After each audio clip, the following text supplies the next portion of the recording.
You're the God of awesome wonders. I tasted of your power.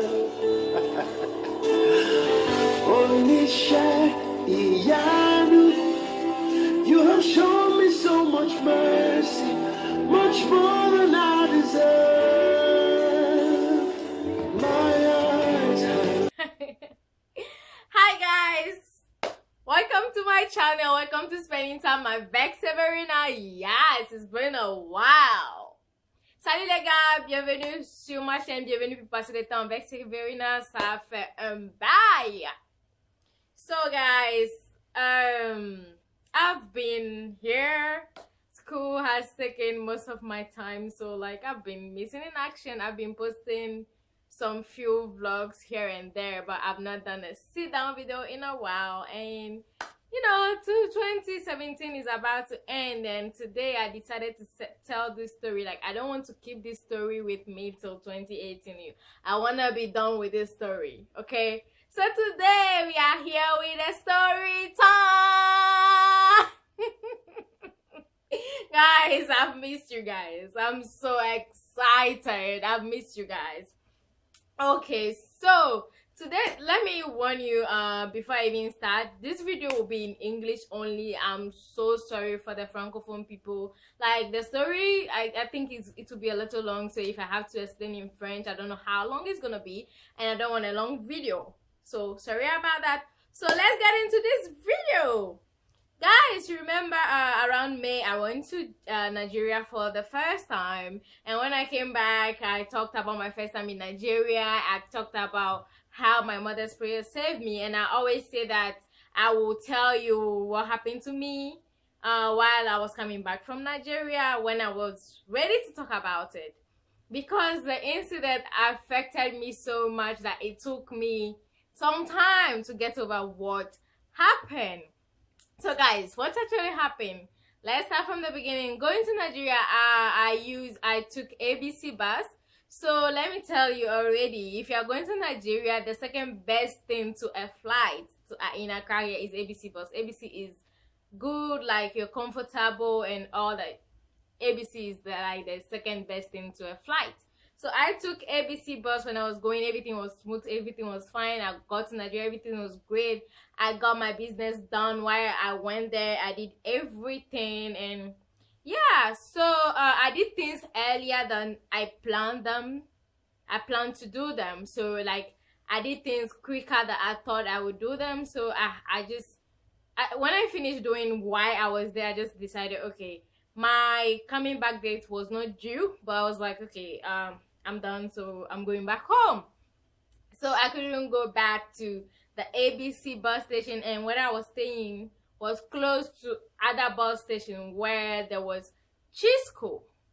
All right, guys. So the place I was staying was closer to Chisco bus station, so I bought a Chisco bus ticket, and I used a Chisco bus to come back. So then the Chisco bus, everything was smooth, everything was fine, but it wasn't as comfortable as the ABC, so I would definitely recommend the ABC bus. So we crossed the Nigeria-Benin border smoothly, Benin-Togo border smoothly. That's Hilakonji. We crossed it with no issues, okay? And when we got to the border between Togo and Ghana, where we are able to enter Ghana, Chisco didn't take the popular border we all know as Aflao.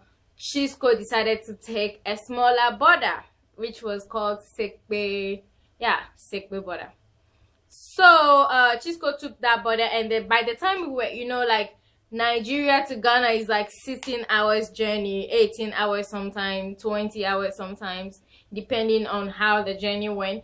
And we left Nigeria around 9 a.m. By the time we were getting to this border, it was like what time? It was like 8:30 thereabout.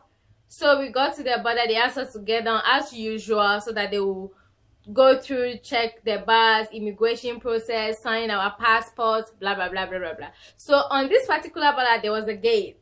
like there was a gate. So what we usually do is we walk past the bus and we wait in the front, so that when everything is sorted, the bus will come meet us and pick us so that we move. So in this situation right now, we are inside Ghana. Like, we are inside Ghana because we've crossed the Togo side and we've entered the Ghana side. So we are already inside Ghana, just that we are at the border. So I thought, okay, let me call my mom and let her know that, okay, I'm already inside the country, I'm not home yet, but I'll be home soon, so that she would not be worried. So let me take you back a little. When I took the Chisco bus in Nigeria, the guy that sat beside me and I quickly bonded because we knew it was going to be long hours journey, so we needed to be friends. So we became friends. His name is Franklin. Franklin is a good friend. He was like being nice to me, and it was his first time leaving Nigeria too, so yeah, we were just helping each other on the borders. And when we got to the particular border, the Ghana border there, they wanted to worry him, why are you, his papers and things. So Franklin and I cook up a story. We told this immigration people that Franklin was my fiance, he was coming to marry me, blah blah blah.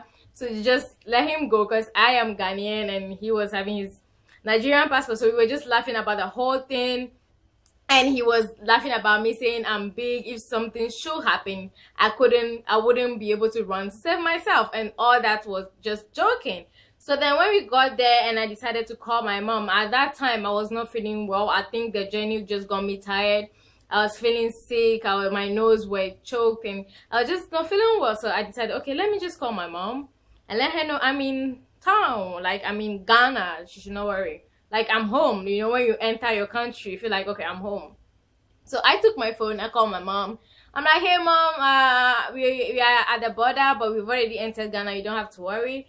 And she kept going like, hello, hello. And I'm like, hello ma, like I'm trying to tell you this. And she was like, hello, hello. And she started shouting, panicking, what's wrong with you, what's happening, are you okay? And I'm like, mom, chill. Like, my mom can panic. So I was like, mom, just chill, I'm okay, like I'm trying to tell you that we've crossed. My mom kept on shouting. I didn't know at the time that she could not hear. She was hearing noises, but she could not hear my voice. She was hearing funny noises at that time.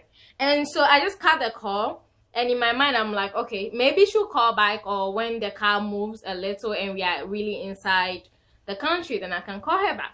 So at this moment we are still standing outside, and there were people selling, women selling toffees, water, those things, just to keep people at the border, you know, recreated and those things. So we were just there sitting in front of a mobile money shop, and Franklin was sitting down, I was standing, and I was holding my phone, this phone. I was holding my phone like this in my left hand because I was expecting maybe my mom would call.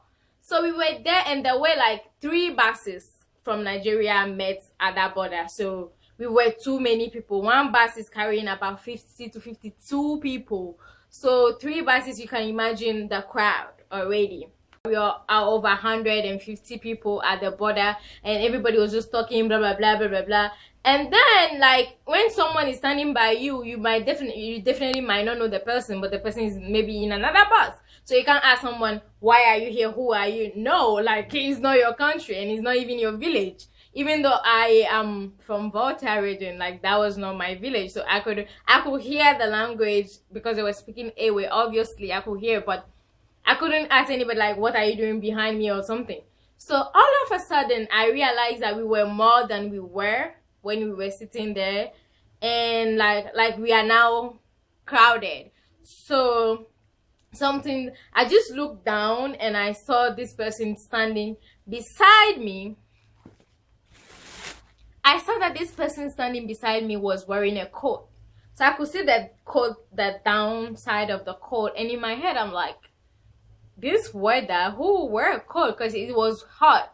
And like I was just thinking in my head, like, who will be wearing a coat? Like those heavy coats that people wear abroad, the long coat. So I just decided, okay, let me just turn and look at this person wearing a coat. In my head, I'm just like, you know, laugh at it later when I enter the bus with Franklin. So I turned, I looked, and I raised my head, and the second thing I saw besides the code was a gun. I saw an AK-47. Don't ask me how I know an AK-47. Like, police and people hold them all the time. I know what an AK-47 is. But in this case, I got scared because, you know, we see police holding AK-47, but, you know, it doesn't tell you anything until I notice that this person holding this AK-47 was not a policeman. So I saw the gun and I raised my head like to see the full gun, and by the time my face would get to see his face, it was covered. The guy was wearing a mask. So in that 2 seconds, something just knocked my head. Like, I'm like, in my head, I'm like, oh my God, we are under attack. It is a robbery, like an armed robbery. So like when the guy noticed I saw his face, that was when one of them was just beside me holding my phone. You know, the way I was holding my phone, he held the other side and he was like, oh yeah, bring your phone. That was when Franklin, sitting down, realized that, guys, we've been attacked. So when he said, oh yeah, bring your phone, I was not even focusing on the phone. I was holding the phone, but like I was not focused there. The next thing I hear was a shot. The guy here just shot in the air and said, everybody lie down.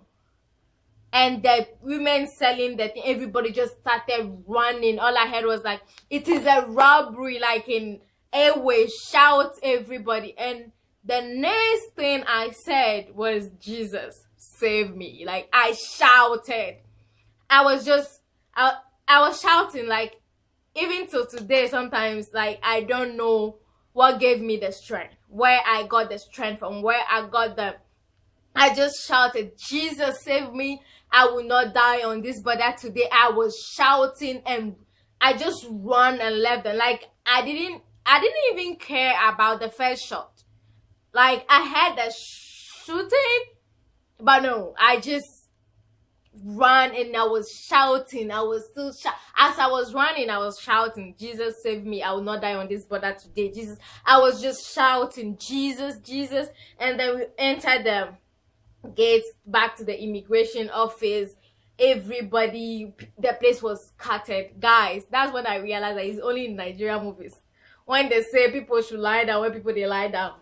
In this life, when they say lie down, like people they run. Like, I'm laughing about it today, but that day, Jesus, I was shaking, crying. Like, we got to the immigration office and the immigration officers closed the door.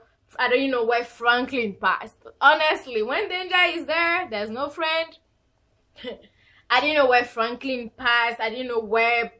I was just shaking, and all I could hear was the immigration officer asking me, where is your fiance? Where is your husband? She was talking about Franklin, obviously, because we told her that he was my fiance. Are you okay? Did they take something from you? All I was doing was crying and shaking because I couldn't talk. I was in shock. So one of the officers says, just leave her alone. She's still in shock. She can't talk. And I started hearing my name in the background. That was Franklin calling me, trying to find me. And he came to find me. I was so shaking. He has to get me water and things just to, you know, get me around and get me to talk. And yes, that was it, guys. By the time people, immigration officers, police would go to the gate, they had robbed the mobile money guy and some few people. One of the girls in our bus too was robbed. She was standing with us, but when the shooting started, she just froze and they took her purse, her money, and they left. So by the time the police got to the gate, they were gone. So they just tried to get our statement, but obviously people like me were still in shock. I couldn't describe anything. I couldn't say anything, nothing at all. So they offered us police escort to the rest of the journeys. Some of the rest of the buses, the drivers were too upset about everything. They just drove off. they stopped all the immigration process. Everybody just scattered, and so the police escort didn't even happen. We just took off, and like when we were in the bus, that was when everybody started talking about where he ran to, how he ran, blah blah blah blah blah blah. And Franklin didn't run to the immigration office because he went back to the, like, you know, it's Togo and Ghana border, and we already crossed the Togo side inside the Ghana. Franklin ran back to the Togo side because I don't know where he was going. So yeah, everybody told their stories and people were trying to laugh a little, but me, I was too in shock to laugh. I couldn't laugh, I couldn't do anything. I just slept all throughout the rest of the journey until we got to Accra around 1 a.m.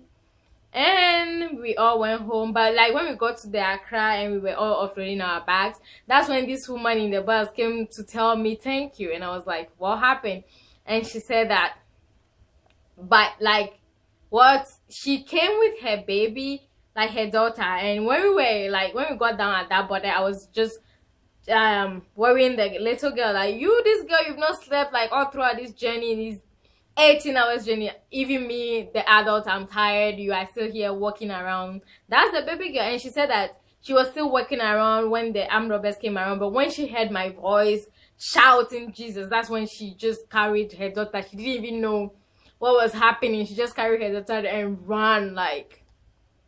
So she was like, oh, thank you for shouting out Jesus. I'm like, yeah, you're welcome. But yeah, guys, that was what happened, and it was so traumatizing. Guys, you don't know the feeling until you experience it. You know, we hear armed robbery stories, we watch armed robbery movies and things like that. But being there, looking at the gun, being shot, and knowing that these people are criminals, it was just like your life has ended. You are done. That's what the feeling was like. This is it. And for me, I knew that only one person could save me, and that's Jesus. Only one person could save me, that's the Lord. And like, I felt his presence when I started shouting, and I felt this strength, and I felt this, you know, power. And at that second, like, something in me, like the speed I took, like later Franklin was like, you even left me behind. I'm like, you were saying I couldn't run? I knew I got some blood somewhere that could support me. But yeah, like, it's a real thing. That thing traumatized me for weeks, for months. Like, I used to like wake up in the middle of the night and it's like, run, and I'm just running. I just wake up and like, I'm running. I just wake up, it's like I'm hearing gunshots and I'm running. It was just too traumatizing. But that's not the sweet part of this story. When I went the next day to tell my mom what happened, I went and I asked this woman, so why were you acting so panicking on the phone? And she was like, when you called me, I could only hear like as if you were in pain or something. She would hear me mooning, and she thought that I was kidnapped. Who kidnapped me? My mom. She said she thought I was kidnapped, so that's why she was panicking. And as soon as the cat called, she went and she started praying, which is something my mom always does. And I knew that prayer also added to my own, which was why I was able to run and save myself. So thanks to my mom once again for doing those little prayers for me. Yeah, that was the thing. And when she was saying she went and knelt down and started praying, then I was trying to find a way to break it down to her slowly that we were attacked by armed robbers. And I was telling her the story, you know, and then Franklin and I, and then, you know, this new guy, that a Nigerian guy that I met in a car, blah blah blah blah blah blah. And then we got to that place when I was like, as I raised my head, I saw an AK-47. Guys, my mom jumped. Like, is that jumping? She fell from her chair to the floor. As soon as I said a gun, my mom just literally fell down, shouting Jesus. And I'm like, yo, chill. You were not even there. Like, if you were there, then what would have happened? Like, chill, man. Just chill. Like, I'm here. I'm here. Like, my mom is just so extra. Like, my mom is too much. But yeah, that's what happened. And I just want to throw something out there. Stop, like, don't judge people without knowing them. Don't judge a story without hearing the full story. Don't the stereotype thing is getting too much. Like, when I was going to Nigeria, everybody in Nigeria, they are arm robbers, they are this, they are 419ers, they are this. And you know, Nigeria was great, Nigeria was fun, I had the best, like, I had a good time, and they were nice people. So when I got back, and as soon as I tell someone I was attacked, we were attacked by armed robbers, the first thing they ask are the Nigerian border, why will you attack at Seme border? Hell no, it wasn't there. Like, you don't have to always expect the worst from some people. It's really bad to judge people without really good, you know, every country has criminals. So please stop judging people, stop stereotyping people, stop just putting things on the head of people. Really? So yeah, guys, that was just my story. It really affected me until I don't know when I got over it, but it took me a long time to like freely talk about it and really laugh about it like this. And when it happened, I wasn't laughing, obviously. I wasn't laughing, but I thank God so much for my life, for the mercies he has been, oh my God, for all the wonderful things he has been doing. 2017 has been a great year. I'm just grateful. I'm just grateful. I'm just grateful. I'm just grateful. And I am just grateful. And also, guys, I know I've been away for a while, but you know, it's just life. And don't worry, I will be doing a video talking about how my year 2017 was, just like a resume of my 2017. And yeah, guys, that's just the story time. Thank you for sticking around with me. Thank you for 460 subscribers. Thank you for the new people and for the old people. And I'll have a big shout out to do, and I'll do that in my next video. Someone very important to me, someone that has been showing me so much love. So if you are watching this video, come back the next time, because it might be you. You don't know, it might be you. The shout out might be you. So yeah, guys, so until next time, guys, bye.